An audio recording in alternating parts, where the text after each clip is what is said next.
오늘 시편 11편의 이 기도는 하나님께 피하는 다윗의 또 다른 기도입니다. 그런데 오늘 이 시편의 기도는 다소 특이한 점이 하나 있습니다. 그것은 뭐냐면 오늘 이 기도는 하나님께 간절히 피하며 응답을 구하며 기도하지만 하나님의 실질적인 응답은 오지 않고 간절히 주 앞에 소망 가운데 기도하다가 끝나는 기도라는 것입니다. 그래서 사실은 응답이 오면 7절 이후에 좀 더 길게 하나님 앞에 응답받은 감격과 찬양으로 나아가야 되는데 이제 거기까지 가지 않고 확신 가운데 머무르는 단계로 그치고 있다는 것이죠. 자, 먼저 오늘 이 시편 11편 1절은 이렇게 시작을 합니다. 내가 여호와께 피하였거늘. 자, 여호와께 피하였다라는 건 내 몸이 여호와께 도망갔다. 하나님의 전 앞에 도망갔다라는 의미도 되고 또 여호와께 피하였다라는 건 하나님께만 도움을 구한다. 이런 뜻도 되겠죠. 그래서 내가 하나님을 향하여 하나님께만 피하고 주만이 나의 산성이고 피할 바위가 된다라는 걸 알고 하나님께 도망을 갔다라고 고백을 합니다. 그러면서 너희가 내 영혼에게 새같이 내 산으로 도망하라 하면 어찌민가. 자, 쫓아오는 악인들이 뭐라 그러냐?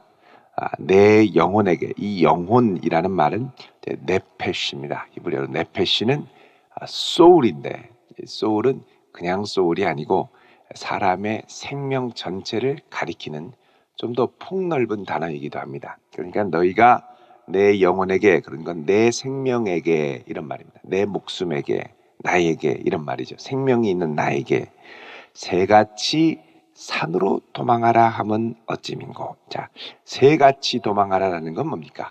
새가 날개를 치면서 퍼덕퍼덕거리면서 빨리 날아서 도망가죠. 그런 것처럼 새같이 산으로 도망가라.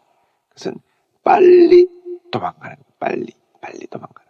네가 피할 수 있는 대로 빨리 너의 산으로, 너만이 피할 수 있는 곳으로 도망가라. 너의 산은 내가 피할 수 있는 너의 집이 될 수 있고 너의 고향이 될 수 있고 너에게 익숙한 일종의 안전지대를 말하는 것이죠. 거기로 도망가라. 그러니까 산으로 도망가라. 그렇게 말하면 어찌함인가 이렇게 얘기합니다. 그런데 그렇게 도망가면 그럼 내가 안전하냐? 2절에 보면 악인이 활을 당기고, 여기 이제 악인이 그 앞에 정관사가 붙어 있습니다. 해라는 정관사가 붙어 있어서 그 악인이, 그러니까 지금 다윗이 도망가는데 자기를 추적하는 아주 특정한 악인을 염두에 두고 지금 하는 말입니다. 그 악인이 활을 당기고 화살을 시위에 먹이며, 그러니까 이미 도망가, 빨리 도망가. 그리고서는 집으로 막 도망가려고 하는데 화살을 딱 당기고서는 도망가는 걸 추적을 해서 팍 쏘려고 하는 거죠. 화살을 시위에 먹이며 마음이 바른 자를 어디서요? 어두운 데서 쏘려 하는도다. 딱 숨어 있습니다. 기다리고 있습니다. 글로 도망가기를. 도망가만 가면 활 시위를 당기는 거죠.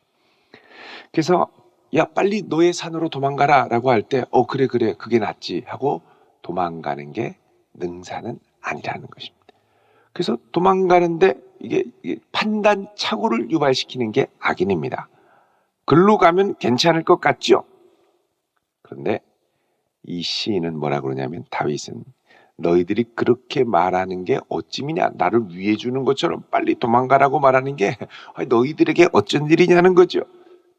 그래서 나는 어디로 피했다? 여호와께로 피했다라는 겁니다. 그러지 말고 너 지금 산으로 도망가라니까. 근데 산으로 안 가고 어디로 갔다고요? 여호와께로 도망갔다는 겁니다. 여러분, 하나님께로 피하는 것이 가장 안전한 피난처인 줄 믿으시기 바랍니다. 사람들은 다 이렇게 숨을 곳을 마련하고 그곳으로 저곳으로 피하라고 하는데 그게 피할 게 아니고 우리는 하나님께로 피하는 것이 제일 안전합니다. 그래서 하나님께로. 자, 글로 도망가는데, 자, 3절에 뭐라 그럽니까? 터가 무너지면 의인이 무엇을 하랴 그러죠. 자, 이 하샤우트라는 말, 파운데이션 영어로 하면 이 나라와 국가와 그 사회를 지지하는 기초를 말합니다. 좀 더 구체적으로는 그 사회와 그 나라를 지탱하고 있는 법, 제도, 공의들을 하샤우트라고 그러죠. 그러니까 이 터가 무너지면 그 사회, 그 나라의 법과 제도와 공의가 무너지면 의인이 무엇을 하랴 그러죠. 자, 너 산으로 도망가라. 너의 산으로 도망가라. 근데 산으로 도망가는데 그 산을 지지하고 있던 이 법, 제도, 공의가 송두리째 흔들리고 무너지는 겁니다.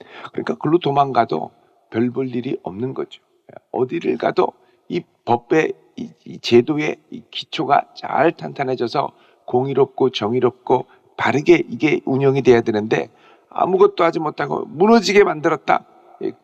그렇게 되면은 아무리 의인이 도망가서 거기서 기회를 도모하고 발버둥을 치려고 해도 아무것도 안 된다는 겁니다.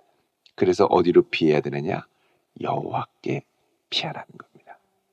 근데 오늘 말씀에 보면 이 여호와께 피해서 주님이 계시는 성전으로 가는데 그 성전에서 새로운 돌파구가 열리는 것은 아닙니다. 자, 오늘 말씀 4절에 보면 여호와께서는 그의 성전에 계시고 여호와의 보좌는 하늘에 있으며, 자, 하나님이 성전에 계시고 하나님의 보좌가 하늘에 계셔서 그 발등상이 성전에 머문다고 그러죠. 하늘과 땅이 연결된 곳이 성전. 하나님의 눈이 인생을 통촉하시고 그의 안목이 그들을 감찰하시는다. 하나님의 안목, 이 안목, 하나님의 이 눈빛을 말하는 거죠. 아주 빛을 발하는 하나님의 놀라운 통찰이 온 인생을 감찰하고 계신다. 자, 하나님께 피해서 가서 기도하니 내 모든 상황을 아시고 모든 형편을 아시는 주님이 나를 붙들어 주신다는 것을 확신하게 되는 겁니다. 5절에 여호와는 의인을 감찰하시고 악인과 폭력을 좋아하는 자를 마음에 미워하시는도다. 그렇게 하나님께 기도하며 하나님을 바라니 하나님은 확실히 악인과 폭력을 좋아하는 사람, 이런 악인들을 마음에 미워하신다라는 걸 확신으로 알 수가 있는 겁니다. 자, 악인에게 그물을 던지시더니, 자, 이런 악인을 하나님이 그냥 두시지 않고 그물을 던지시고 걸려 넘어지시게 할 텐데 불과 유황과 태우는 바람이 그들의 잔에 소득이 되리로다. 불과 유황, 여러분 이거는 소돔과 고모라에 내렸던 이 하나님의 심판이었죠.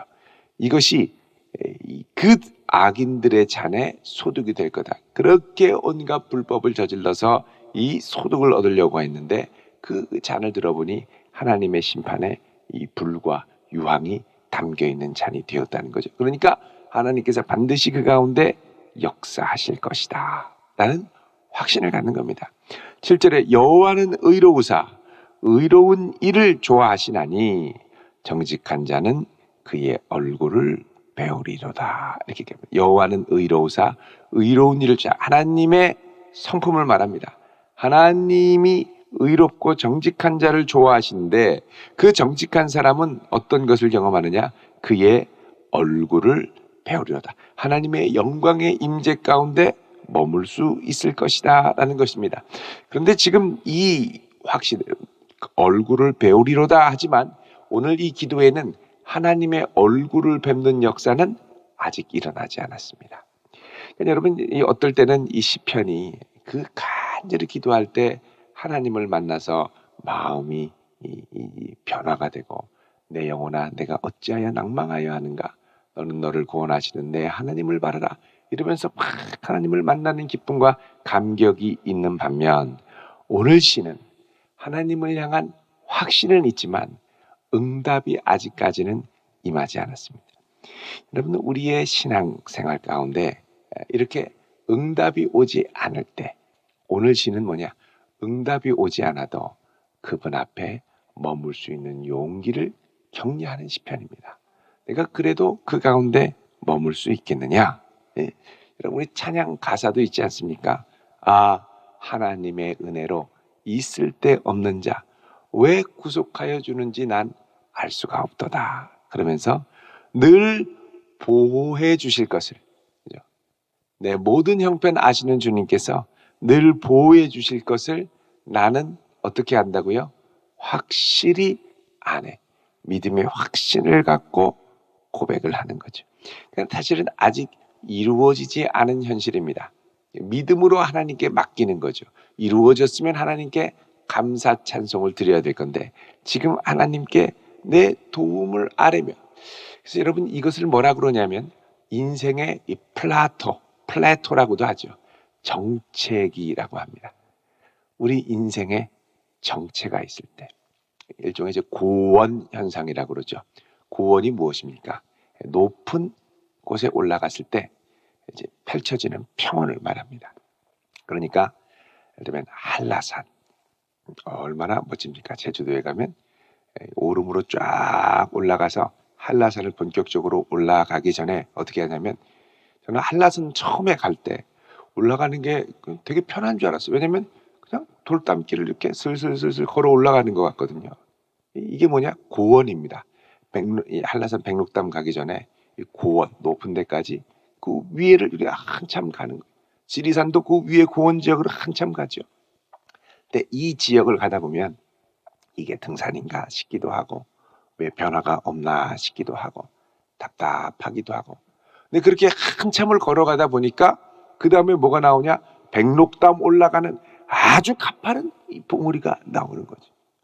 아이고 거기 올라가다가 한라산 정말 쉽게 생각하고 만만하게 봤다가 너무너무 숨차고 힘이 들었습니다. 이게 고원 지역을 할 땐 모르는데 그 다음에 이제 또 이제 올라가는 거예요.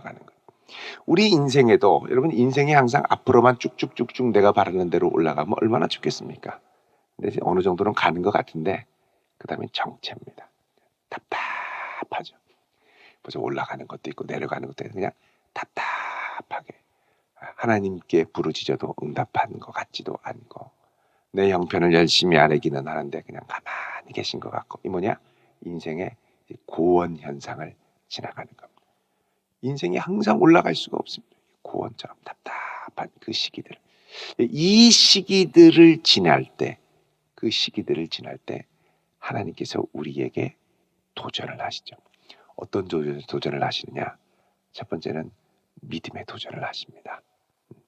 이것은 네가 그냥 네 힘으로 돌파하는 게 아니라 하나님을 바라며 가야 할 것이다.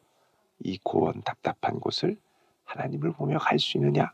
도전을 하시고, 두 번째는 하나님께서 이 기간을 통해서 뭘 도전하시냐면 너의 부르심과 사명이 무엇인가를 재확인하게 하십니다. 그러니까 우리가 이제 하나님 앞에 엘리야가 그랬죠. 막 사역이 승승장구하고 갈멜산에서 850대 1의 전쟁을 벌이고 그리고서는 바알과 아세라의 선지자를 무찌르고 막 이제 뭐가 될 것 같았습니다. 근데 그 다음날 어떻게 됩니까? 아세라가 사람을 보내서 너 내일 죽여버릴 거야 한마디 하니까 완전히 얼어서 어떻게 하죠? 다 포기합니다. 도망가. 자, 로뎀 나무 아래로. 하나님이 그런 엘리야를 호렙산으로 부르셔서 다시 용기를 주시고 사명을 주시죠. 그냥 막 올라가는 것 같다가 이렇게 내려가는 거예요. 이 답답한 그 시기에 하나님이 사명과 내가 누군가를, 그래서 여러분 이 시기를 통해서 우리가 무엇을 형성하냐면 하나님과의 근본적인 관계가 새롭게 정의가 됩니다. 그러니까 이전에는 하나님을 일 때문에 만나는 경우가 많습니다. 사역을 해야 되고 사역을 돌파해야 되고 열매가 있어야 되고 성과가 있어야 되고 이걸로 다급해지는, 내가 조급해지는 거예요.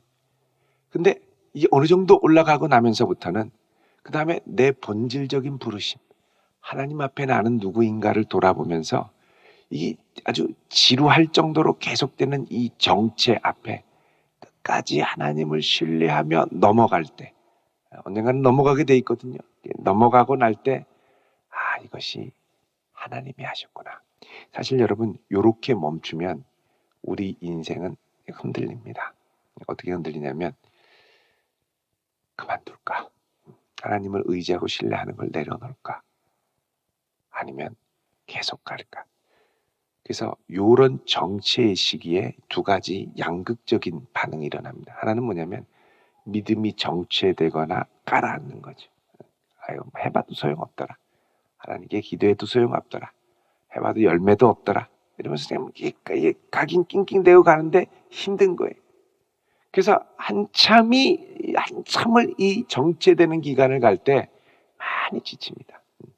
그만둬야 되나, 내려놔야 되나, 여러 고민을 하게 되죠. 근데 다른 한 경우는 열매가 확 있지는 않아도 이 기간에 뭐가 깊어지느냐? 하나님을 신뢰하는 관계가 깊어지는 거예요. 하나님을 깊이 신뢰하고 관계가 깊어지면서 이제는 이것을 사역과 일 이전에 하나님을 사랑하는 인격적인 성숙의 관점에서 하나님과의 영성 형성이라고 그러죠. 하나님과의 관계를 형성하며 깊은 하나님과의 신뢰와 사랑의 관계에서 하게 되는 것이죠. 내가 주님을 사랑함으로 이 일을 하는 겁니다. 이전에는 해야 되니까, 이왕 한 거 열매가 있어야 되니까, 돌파를 해야 되니까, 뭔가 사람들한테 인정을 받아야 되니까, 이런 외부적인 거에 막 집중을 했는데, 이게 정체가 계속되면서부터는 이게 관계에 집중이 되면서 하나님의 능력으로 이 쓸데없는 자를 구속하셨으니 보호하시고 인도해 주시고 열매를 거두게 하실 것을 나는 확신한다. 이 믿음을 갖고 돌파돼. 그래서 정체기를 잘 돌파하면 주님을 더 깊이 사랑하게 됩니다. 근데 이 정체기에 지쳐서 나가떨어지면 실망하게 되죠. 믿음이 흔들립니다. 해봐도 소용없던데, 그렇게 기도했는데 또 가만히 계시던데, 이러면서 머뭇머뭇하게 되는 거죠. 그래서 우리에게 다가오는 이 정체의 시기를 어떻게 갈까? 그렇다고 해서 이 정체가 답답해서 다른 사람한테 가서 의지할 것도 아닙니다. 왜? 사방의 악인들인데 그들한테 가서 얘기를 하면 다 산으로 도망가라고. 산으로 도망가. 우리에게 유일한 대안은 여호와께 도망가는 건데 여호와께 도망오기는 왔는데 그 다음에 정체인 거예요. 정체.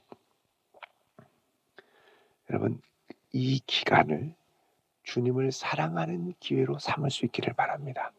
아주 성숙한 성도가 되는 거죠. 주님을 신뢰하는 성도로. 이럴 때 우리의 삶에 언젠가 고원은 지나가고 주님이 도달하기 원하시는 영광의 기업에 이를 그날이 우리의 삶에 반드시 찾아오게 될 줄로 믿습니다. 기도하겠습니다. 거룩하신 아버지 하나님, 우리가 오늘 이 아침 여호와 하나님께 피합니다. 세상은 우리를 새같이 산으로 도망가라 하놓고선 활시위를 당겨 우리를 노리고 있을 때가 얼마나 많은지요. 주님, 저희들의 인생 걸음이 답답하고 더 이상 앞이 보이지 않고 매일 같은 패턴이 반복되는 지루함이 계속된다 하더라도 나는 여호와를 신뢰하리라. 이 마음과 중심을 갖고 우리 주님을 끝까지 신뢰하며 사랑하여 이 어려운 시기를 잘 견뎌낼 뿐만 아니라 주님을 더욱 깊이 잠잠히 사랑하는 복된 성도로 서는 귀한 계기가 되게 하옵소서. 예수 그리스도의 이름으로 기도드리옵나이다. 아멘.